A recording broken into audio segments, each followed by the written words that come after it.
زیج اسماعیل علیہ السلام سے معلوم ہوا کہ زیج کا اصل مقصد جان کو پیش کرنا ہے، چنانچہ اس سے انسان میں جان سپاری اور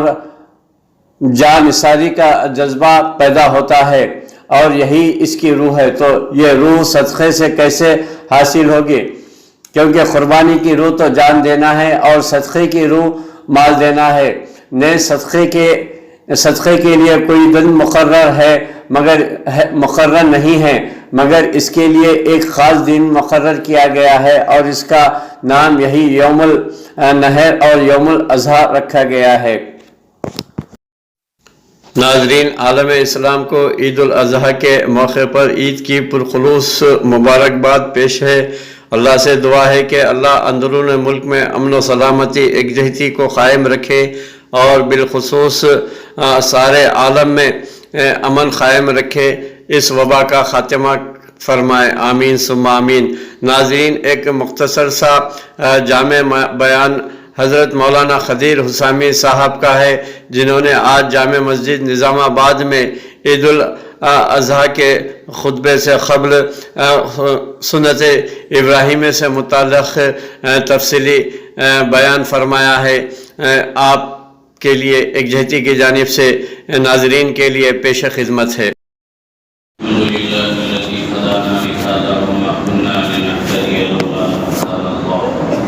ونشهد أن لا إله إلا الله وحده لا شريك له ونشهد أن سيدنا ونبينا ومولانا محمدا عبده ورسوله أرسله بالحق بشيرا ونذيرا وداعيا إلى الله بإذنه وسراجا منيرا أما بعد فأعوذ بالله من الشيطان الرجيم بسم الله الرحمن الرحيم إن إبراهيم كان أمة قانتا لله حنيفا ولم يكن من المشركين شاكرا لأنعمه اجتباه وهداه إلى صراط مستقيم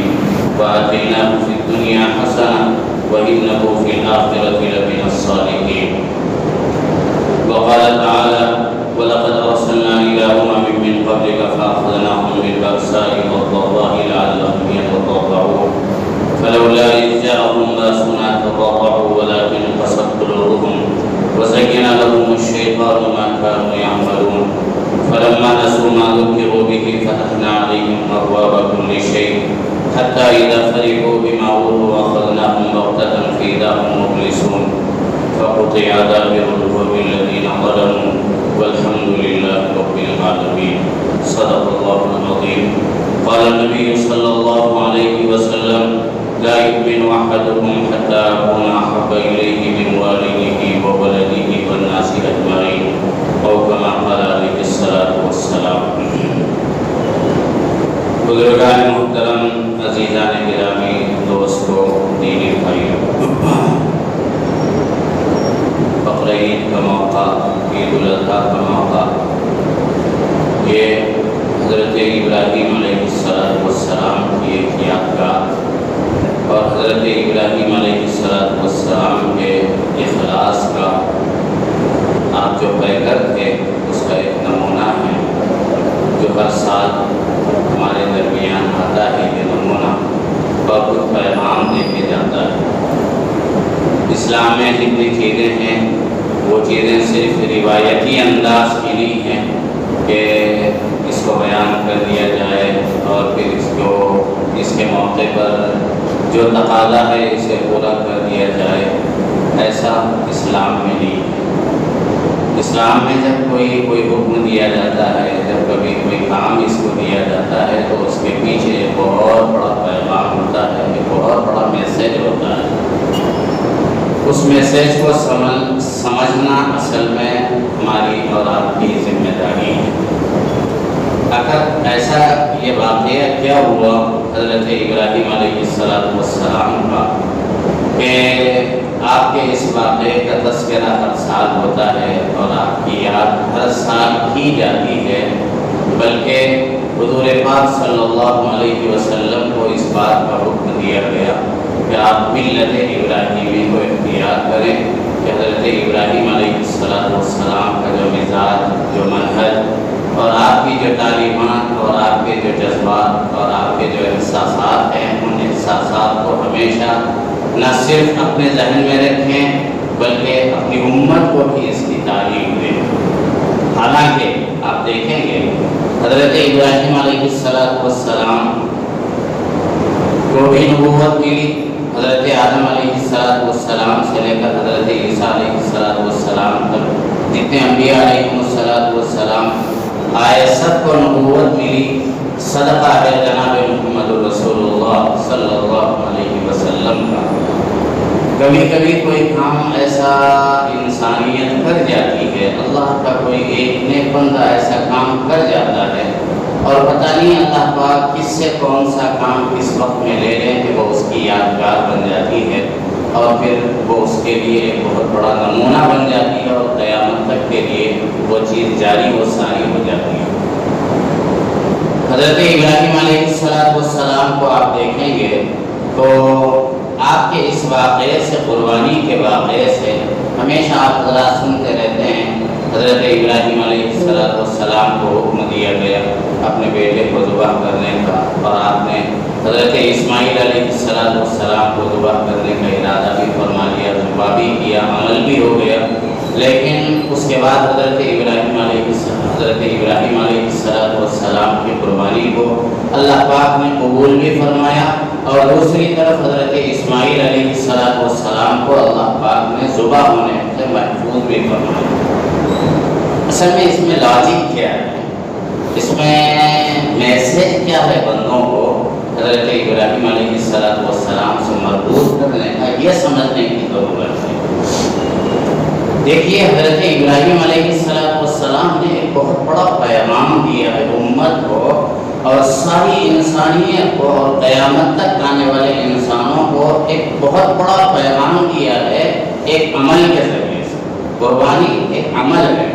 لیکن عمل کے پیچھے جو پیغام دیا گیا ہے، جو میسج دیا گیا ہے، وہ اس کی جو امپورٹنسی ہوتی ہے، اس کی جو اہمیت ہوتی ہے، وہ بہت بڑھ کے ہوتی ہے۔ حضرت ابراہیم علیہ السلام کو اصل میں مزاج سمجھنے کی ضرورت ہے۔ جتنے حالات اور جتنے امتحانات حضرت ابراہیم علیہ السلام پہ آئے، شاید ہی کسی نبی کے اوپر اتنے امتحانات اور اتنے حالات آئے۔ آپ دیکھیے کبھی ملک چھوڑنے کا حکم ہے تو کبھی بیوی بچوں کو چھوڑنے کا حکم ہے، تو کبھی اللہ کے نام پہ اپنے بیٹے کو ذبح کرنے کا حکم ہے، تو کبھی ہجرت کا حکم ہے۔ یہ سارے امتحانات ہیں، اور امتحان کا جو پرچہ ہے اس پرچے کی حقیقت کو اللہ پاک نے قربانی میں واضح کر دیا۔ قربانی کا واقعہ بیان کرتے ہوئے جس نے پرچہ بنایا ہے، جس نے پیپر بنایا ہے، اگر امتحان لکھنے والا یہ کہے کہ پرچہ بڑا ہارڈ تھا اور بہت مشکل تھا، اس کو میں نے سالو کیا اور اس کو میں نے حل کیا، تو یہ اتنی اہم بات نہیں ہے۔ لیکن اگر بنانے والا یہ کہے کہ صاحب ہاں میں نے خود پرچہ ایسا بنایا ہے کہ جو بالکل ہارڈ ہے اور اس کے اوپر عمل کرنا اور اس امتحان کو لکھنا، یہ بہت بڑی ہمت کی اور بہت بڑے دل گردے کی بات ہے۔ اللہ پاک نے اس امتحان کو بہت بڑا امتحان کہا۔ حضرت ابراہیم علیہ السلام کے واقعات میں جو تسلسل ہے 23ویں پارے میں، اس کے اندر ایک جملہ ہے ان ھذا لہو البلاء المبین، یہ جو پرچہ ہے ہم نے بہت ہارڈ بنایا ہے۔ یہ جو پرچہ ہے، یہ جو امتحان حضرت ابراہیم علیہ السلام کا ہم لے رہے ہیں، اور حضرت ابراہیم علیہ السلام نے جو امتحان دیا ہے، واقعی انہوں نے اس کی محنت کی ہے، اور ان کے اندر بھی کوئی ایسی چیز ہے جو انہوں نے امتحان میں پاس کیا ہے۔ اور اس پرچے کا صرف امتحان ہی نہیں دیا گیا، بلکہ اس پرچے کے امتحان کے بعد وہاں پر نتیجہ بھی ظاہر کر دیا گیا، رزلٹ بھی ظاہر کر دیا گیا، اور پہلے یہ بتایا گیا کہ ان ھذا لہو البلاء المبین، یہ بہت اہم کام اور بہت بڑی ذمہ داری اور بہت ہارڈ پرچہ ہم نے حضرت ابراہیم علیہ السلام کو دیا۔ اس کے بعد حضرت ابراہیم علیہ السلام جب اس مرحلے سے گزر گئے، امتحان کے مرحلے سے گزر گئے، وَفَدَيْنَاهُ بِذِبْحٍ عَظِيمٍ، کہ یہ بہت بڑی قربانی ہے جو حضرت ابراہیم علیہ السلام نے دی، تو اللہ پاک نے اس کو سراہا وَتَرَكْنَا عَلَيْهِ فِي الْآخِرِينَ، کہ ہم نے اس میں آنے والوں کے لیے بہت بڑا پیغام رکھا ہے، آنے والوں کے لیے ایک بہت بڑا میسج ہے جو ایک امتحان کو سامنے رکھ کر ساری انسانیت کو دیا گیا ہے، اور وہ امتحان میں کامیاب ہوئے، نہ صرف کامیاب ہوئے بلکہ اللہ کی طرف سے کامیابی کی سند ان کو دے دی گئی، اور یہ کہا گیا کہ وَتَرَكْنَا عَلَيْهِ فِي الْآخِرِينَ، اور اوپر سے شاباشی بھی دی گئی، سلام علی ابراہیم، سلام حضرت ابراہیم علیہ السلام۔ اتنا ہارڈ پرچہ، اتنا اہم پرچہ اور اتنا مشکل پرچہ، انہوں نے سلوٹوں میں اس کو حل کر دیا، انہوں نے منٹوں میں اس کو حل کر دیا۔ آپ اندازہ لگائیں اس کا کہ حضرت ابراہیم علیہ السلام کا مزاج کیا تھا۔ اصل میں وہ مزاج بنانا ہے انسانیت کا جو قیامت تک آنے والی ہے، وہ مزاج یہ تھا کہ حضرت ابراہیم علیہ السلام کے اندر عبدیت جو ہے وہ کوٹ کوٹ کے بھری ہوئی، عبدیت۔ بندے کو بندہ بننے میں بڑا وقت لگتا ہے، ہم نے ایک کتاب کے اندر پڑھا ہے، بندہ اگر یہ کہے کہ میں خدا کا بندہ ہوں اور اللہ میرا رب ہے تو یہ اتنی بڑی بات نہیں ہے جتنی بڑی بات اللہ یہ کہے کہ یہ بندہ میرا بندہ ہے۔ ادھر سے آئے یہ بات، ادھر سے تو دعوے بہت ہوتے ہیں، لیکن ادھر سے اگر یہ بات آ جائے کہ واقعی یہ بندہ بندہ ہے اور اس نے بندگی کے تقاضوں کو پورا کیا ہے، ان تقاضوں کو پورا کرنا حضرت ابراہیم علیہ السلام کا مزاج ہے اور حضرت ابراہیم علیہ السلام کی فطرت ہے۔ آپ دیکھیے کیسے تقاضے آپ کی زندگی کے اندر آئے اور کیسے حالات آپ کی زندگی کے اندر آئے، لیکن حضرت ابراہیم علیہ السلام کو یہ بات اللہ پاک نے سمجھائی اور حضرت ابراہیم علیہ السلام نے یہ بات سمجھی کہ بندہ تو بندہ ہے اور رب تو رب ہے، اور رب کی طرف سے جو کچھ بندے کے اوپر حالات آتے ہیں وہ حالات بندے کے امتحان کے لیے ہوتے ہیں، اور ہر حال میں اگر راضی ہے تو بندہ ہے، اور اگر راضی نہیں ہے تو پھر بندہ اپنے آپ کو بندہ کہے لیکن خدا اسے بندگی کی فیض سے ہٹا دیتا ہے۔ جیسے اہل ایمان کو اللہ پاک نے اپنا بندہ فرمایا اور یہ کہا جب اس کی روح قبض ہو رہی ہو اور یہ جب جا رہا ہو تو اس وقت اللہ نے یہ کہا یا ایتھا النفس المطمئنہ ارجعی الی ربک راضیۃ مرضیہ فادخلی فی عبادی وادخلی جنتی، فادخلی فی عبادی، تو میرے بندوں میں داخل ہو جا اور پھر اپنی جنت میں جو میں نے تیرے لیے بنائی ہے، اہل ایمان کے لیے بنائی ہے، تو نے زندگی میں چونکہ بندگی کے تقاضوں کو پورا کیا ہے۔ حضرت ابراہیم علیہ السلام نے بندگی کے تقاضوں کو پورا کیا، اور آپ کو اس بات کا پتہ تھا کہ وہ خدا میرا رب ہے۔ رب کے معنی ہے تربیت کرنے والا۔ آپ سب جانتے ہیں کہ تربیت کے دو انداز ہوتے ہیں، اس بات کو آپ ذہن میں رکھیں۔ تربیت کے دو انداز ہوتے ہیں، ہم بھی اپنے بچوں کی تربیت کرتے ہیں، ہم بھی اپنے گھرانوں کی تربیت کرتے ہیں، ہم بھی اپنے ماتحتوں کی تربیت کرتے ہیں، لیکن کبھی سختی کے حالات بچوں کے ساتھ اور اپنے ماتحتوں کے ساتھ برتنے پڑتے ہیں، اور کبھی محبت کے حالات ان کے ساتھ برتنے پڑتے ہیں۔ کبھی کبھی محبت سے کوئی چیز قابو میں نہیں آتی ہے تو پھر اس کے لیے ہلکی سی سختی کی ضرورت ہوتی ہے۔ ہر شخص جانتا ہے کہ گھر میں اپنی اولاد جب وہ کسی قابل ہو جاتی ہے اور کسی لائق ہو جاتی ہے تو اس کی تربیت ماں باپ محبت سے کرتے ہیں، ماں محبت سے کرتی ہے، باپ محبت سے کرتا ہے، اور وہ یہ چاہتا ہے کہ میری بچے کی زندگی صحیح ہو جائے اور پھر یہ سمجھ جائے۔ اس کے لیے کبھی کوئی چیز اسے محبت سے بولتا ہے، کبھی کوئی چیز اس کے ساتھ الفت کے ساتھ بولتا ہے، کبھی اس کے اوپر اپنی جان چھڑکتا ہے، کبھی اس کے اوپر اپنی جان نثار کرتا ہے، اور کبھی کبھی اسے تھپڑ بھی مارتا ہے، کبھی کبھی اس کا کھانا بھی بند کرتا ہے، کبھی کبھی اس کی تربیت کے لیے یہ ساری چیزیں کرنی پڑتی ہیں۔ آپ نے دیکھا ہوگا ایک بچہ جسے ماں اگر سختی کے ساتھ پیش آئے تو وہ سختی تو برداشت کرتا ہے، کہیں اور نہیں بھاگتا بلکہ الٹا ماں ہی کی طرف بھاگتا ہے۔ اگر ماں مارنے لگے کسی بچے کو تو بچہ مار کھاتے ہوئے پھر ماں کی آہوں میں یہ اپنے آپ کو محفوظ سمجھتا ہے کہ ماں کی مار میرے لیے مار نہیں ہے. بالکل یہ سمجھا تھا حضرت ابراہیم علیہ السلام نے. اصل میں قانون مکافات ایک بہت بڑی چیز ہے. قرآن پاک نے قانون مکافات کو بیان فرمایا. قانون مکافات کیا چیز ہے؟ قانون مکافات کا مطلب یہ ہے کہ تم جیسا کرو گے ہم ویسا کریں گے. یہ اصل میں چیز سمجھنے کی ہے جو حضرت ابراہیم علیہ السلام نے امت کے سامنے پیش فرمائی ہے. قانون مکافات. قانون مکافات کیا ہے؟ دنیا میں اللہ نے قانون مکافات کو رکھا. کما تدین تدان. جیسا تم کرو گے ویسا تمہارے ساتھ کیا جائے گا. بنی اسرائیل کے بارے میں قرآن پاک نے کہا کہ وَإِن تَعُدُّوا وَإِنْ عُدْتُمْ عُدْنَا. اگر تم نے گناہ چھوڑ دیا تو ہم نے بھی تمہیں عذاب دینا چھوڑ دیا. اور کبھی کہا کہ اللہ پاک نے اگر تم گناہ کی طرف آ گئے تو ہم بھی سزا کی طرف آ گئے. اللہ نے کہا اگر تم نے ہمیں یاد کیا تو ہم بھی تمہیں یاد کریں گے. اور اللہ پاک نے یہ بھی فرمایا کہ جو شخص مجھ سے ملاقات کو پسند کرتا ہے تو میں اس سے ملاقات کو پسند کرتا ہوں. کوئی شخص اگر مجھ سے ملنے کو پسند نہیں کرتا تو میں بھی اس سے ملنے کو پسند نہیں کرتا ہوں. یہ چھوٹی چھوٹی مثالوں کے ذریعے سے جو قرآن پاک اور حدیث کے ٹکڑے ہیں میں نے آپ کے سامنے قانون مکافات کو رکھا ہے کہ حضرت ابراہیم علیہ السلام نے ساری انسانیت کو یہ بات بتائی ہے کہ جب اللہ کی طرف سے جو تقاضا آ جائے چاہے وہ اولاد کی قربان کرنے کا ہو جائے اگر تم اس میں کامیاب ہو تو اللہ کی طرف سے تمہیں کامیابی ملے. اندازہ لگائیں آپ ایک لوٹے بیٹے کو اپنے ایک بیٹے کو اللہ کے لیے قربان کرنے کا عزم کرنا اور اللہ کے لیے قربان کر دینا یہ کتنے بڑے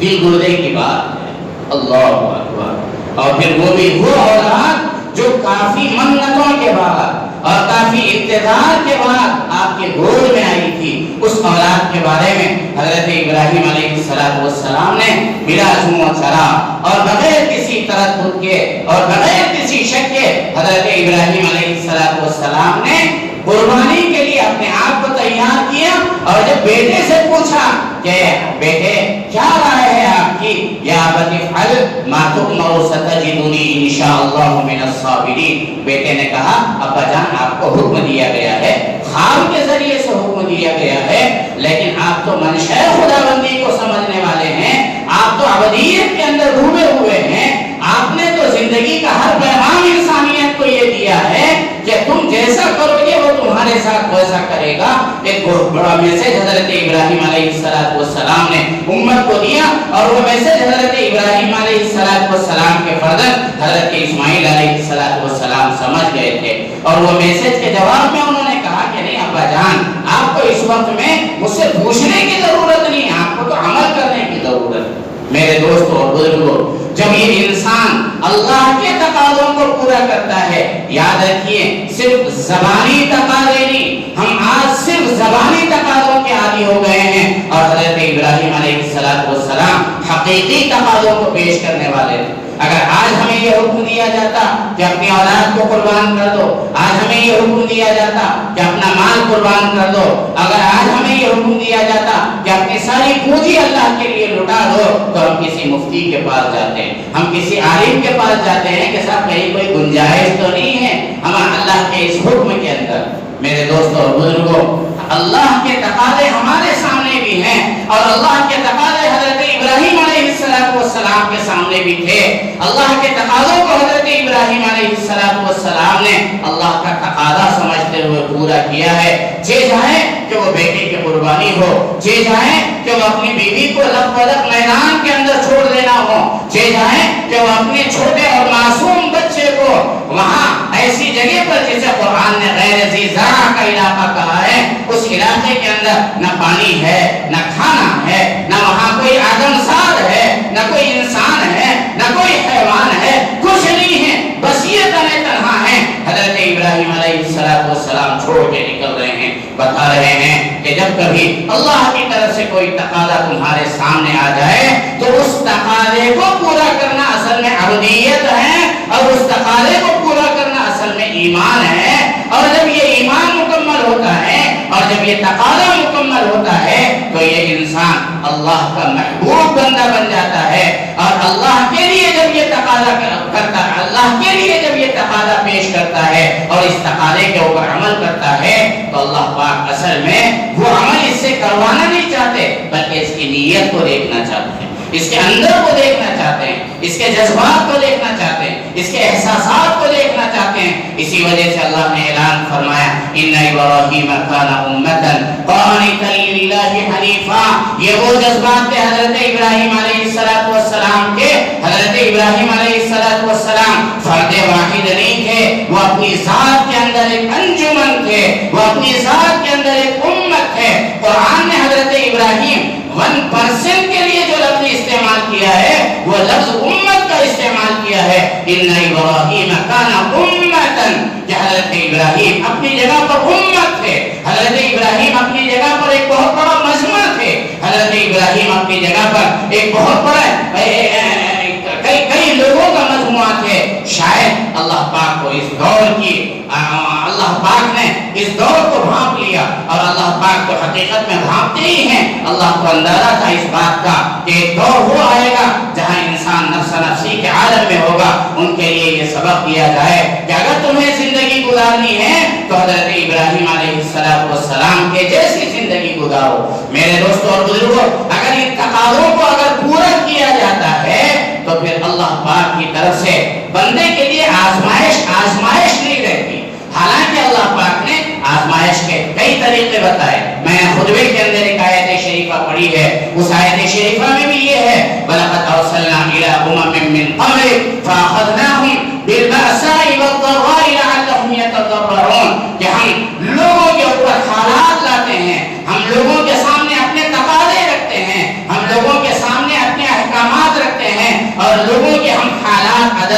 بدلتے ہیں۔ کبھی ان کے اوپر وائرس بھیج دیتے ہیں، کبھی ان کو کسی مرض کے اندر مبتلا کر دیتے ہیں، کبھی ان کو کھانے پینے میں ہم تنگی پیدا کر دیتے ہیں، کبھی ان کے مال کو ہم کھینچ لیتے ہیں، اور کبھی انہیں مال ہم دے دیتے ہیں، کبھی اتنا دیتے ہیں کہ اسے رکھنے کے لیے جگہ نہیں ہوتی ہے، اور کبھی اتنا چھین لیتے ہیں کہ اس کی زندگی کے اندر فاقے گزرتے ہیں۔ یہ ساری چیزیں ہر انسان کی زندگی میں پیش آنے والی ہیں، لیکن حضرت ابراہیم علیہ السلام کی جو نظر تھی وہ نظر اللہ جل شانہ کی ذات کے اوپر تھی۔ یہ حالات کا بدلنا، یہ مسائل کا بدلنا، اور یہ صحت اور بیماری کا بدلنا، اور یہ مال اور غربت کا تبدیل ہونا، یہ سارے اللہ کی طرف سے ایک آزمائش ہے۔ یہ اولاد کا ہونا اللہ کی طرف سے ایک آزمائش ہے، اور اولاد کے لیے قربانی کا حکم دینا یہ اللہ کی طرف سے ایک آزمائش ہے۔ اس تقاضے کو اگر ہم پورا نہیں کریں گے تو پھر ہم اللہ کے مقبول بندے نہیں بنیں گے۔ ایک فکر تھی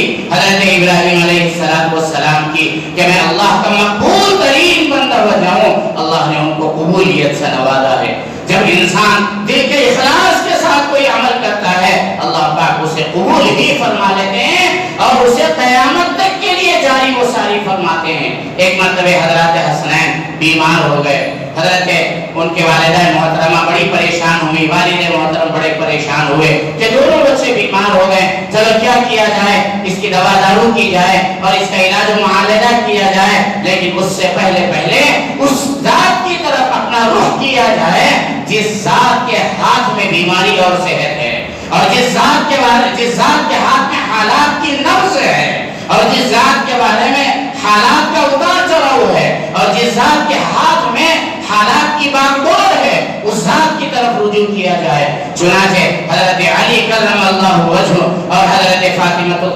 زہرا رضی اللہ تعالی عنہا نے منت مانگی کہ حضرات حسنین بیمار ہیں، اگر یہ صحت یاب ہو جاتے ہیں تو ہم 3 روزے مستقل رکھیں گے۔ میرے دوستو، جب انسان کوئی عمل کرتا ہے، اگر دل کی گہرائی سے کرتا ہے، خدا کے تقاضے کو تقاضا سمجھ کے کرتا ہے، اپنی وہاں پر کوئی ایسی بات نہیں رکھتا جو اپنے فائدے اور بظاہر نقصان کی ہے، بس وہ کر گزرتا ہے، تو پھر اللہ کے پاس سے اسے قبولیت مل جاتی ہے، جیسے حضرت ابراہیم علیہ السلام کو قبولیت ملی۔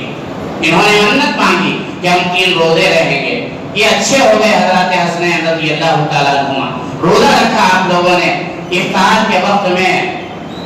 ایک شخص آیا،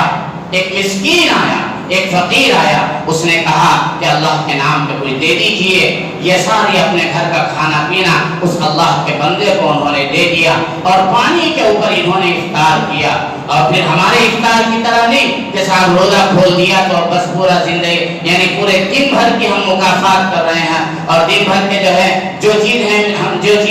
ہم سے چھوٹ گئی ہیں وہ سارے تقاضوں کو پورا کر رہے ہیں۔ نہیں، انہوں نے جب پانی سے روزہ کھولا تو دوسرے دن کا سحر کا بھی آپ لوگوں کے پاس نظم نہیں تھا، بس ایسے ہی آپ نے پھر دوسرے دن کا روزہ شروع کر دیا۔ پانی پر ہے پہلے دن، دوسرے دن کا جب افطار آیا تو پھر جب دوسرے دن کا افطار آیا تو پھر جیسے ہی آپ لوگ کھانا کھانے کے لیے روزہ کھولنے کے بعد بیٹھے تو ایک اور صاحب آ گئے جو یتیم تھے اور انہوں نے کہا کہ اللہ کے لیے ہمیں دے دو۔ حضرت فاطمہ الزہرا رضی اللہ تعالی عنہا پہ سلام ہو، حضرت علی کرم اللہ وجہہ پہ سلام ہو، حضرت حسنین پہ سلام ہو، اس مزاج پہ سلام ہو جو مزاج ابراہیمی ہے، اور اس مزاج پہ سلام ہو، اس منہج پہ سلام ہو، اور اس طور طریق پہ سلام ہو، اور اس فطرت پہ سلام ہو جو حضرت ابراہیم علیہ السلام کے ذریعے سے اللہ پاک نے دنیا میں پھیلایا۔ دوسرے دن آیا یتیم، اور یتیم آنے کے بعد اس نے کہا کہ میں بھوکا ہوں، میرے سر سے باپ کا سایہ اٹھ چکا ہے، کھانے کے لیے کچھ نہیں ہے، فقر و فاقہ ہے۔ آپ لوگ اہل بیت اطہار ہیں اور نبی کی صحبت یافتہ ہیں، آپ کے گھرانے سے خالی لوٹنا یہ آپ کے لیے بھی مناسب نہیں اور میرے لیے بھی مناسب نہیں۔ چنانچہ جب یہ صدا اس نے دی تو حضرت فاطمہ الزہرا رضی اللہ تعالیٰ عنہ اٹھی اور وہ دوسرے دن کی جو روٹی بنائی تھی وہ بھی اللہ کے لیے ان کو دے دیا، اور دوسرے دن بھی صرف پانی پر رہے۔ تیسرے دن کا روزہ شروع ہو گیا۔ آپ کو شہر کے پاس کوئی شہر میں تو کوئی ایسا نظم تھا نہیں، بغیر شہر کے تیسرے دن کا روزہ شروع ہو گیا، اور تیسرے دن جب افطار کے لیے بیٹھے تو ایک قیدی آیا اور قیدی آ کر کہنے لگا کہ میں تو ابھی رہا ہوا ہوں اور میرے پاس وسائل کچھ نہیں ہیں، میری اپنی ضروریات کچھ نہیں ہیں، آپ اہل بیت اطہار ہیں، آپ نبی کے گھرانے سے ہیں اور نبی کے بدن کا آپ حصہ ہیں،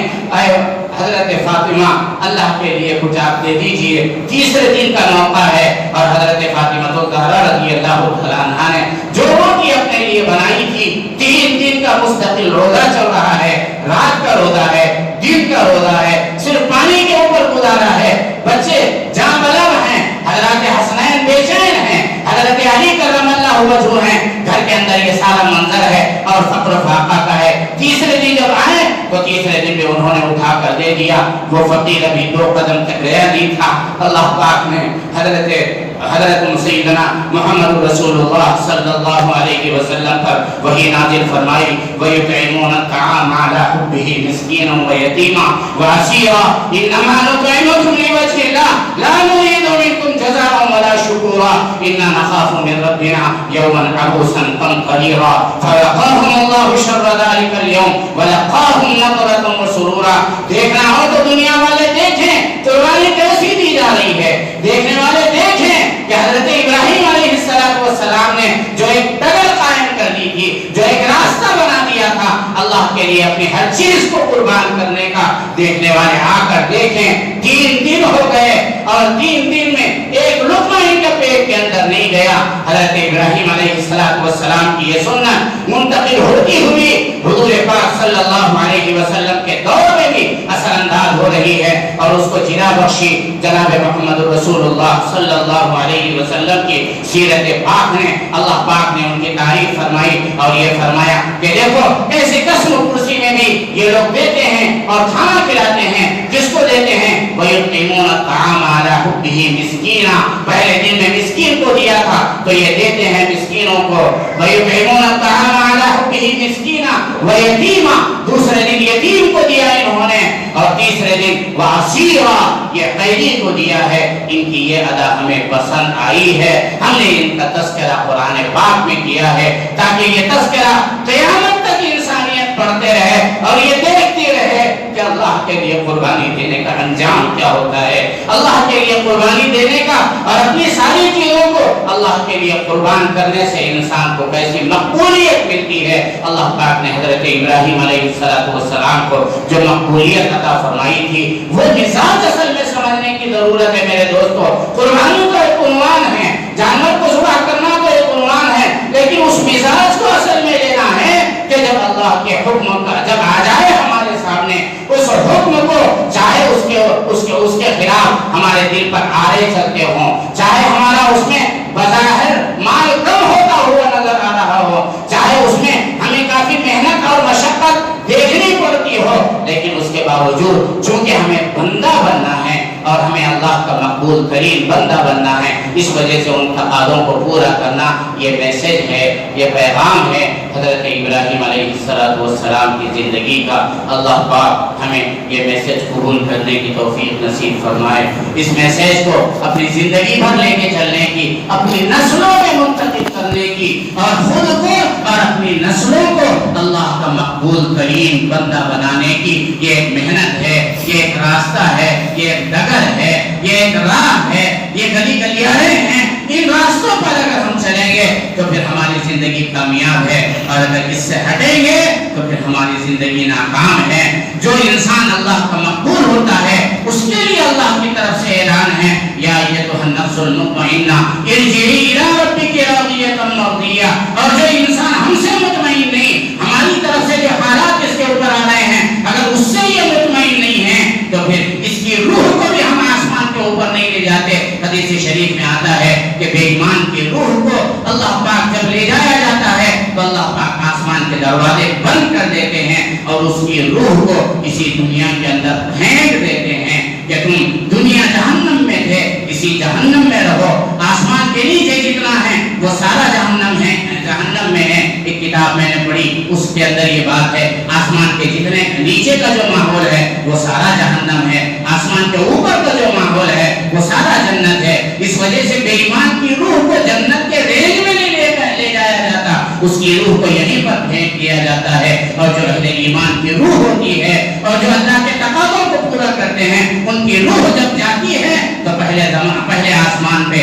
اس کا ویلکم کیا جاتا ہے، ساتوں آسمانوں پہ اس کا ویلکم کیا جاتا ہے، اللہ کی جناب میں اس کی روح پیش کر دی جاتی ہے، اللہ اس سے خوش ہوتے ہیں اور یہ کہتے ہیں کہ ہم نے کچھ پرندے بنائے ہیں، ان پرندوں کے اندر اس روح کو منتقل کر دو اور یہاں سے ہم اس کے لیے جنت کی منظوری دے دیتے ہیں، ہم اسے جنت میں بلانا چاہتے ہیں، اس وجہ سے ہم دنیا سے اسے اٹھاتے ہیں اور ہم اس کو جہنم ہی میں رکھنا چاہتے ہیں، اس وجہ سے اس کی روح کو ہم یہیں پر دنیا میں لوٹا دیتے ہیں۔ یہ جب جا کر ہوتا ہے جب یہ انسان اللہ کا مقبول بندہ بنتا ہے، اس کے ہر تقاضے کو پورا کرتا ہے، دین کی کیفیات کو پورا کرتا ہے۔ اللہ پاک مجھے آپ کو عمل کی توفیق نصیب فرمائے۔ وآخر دعوانا ان الحمد للہ رب العالمین۔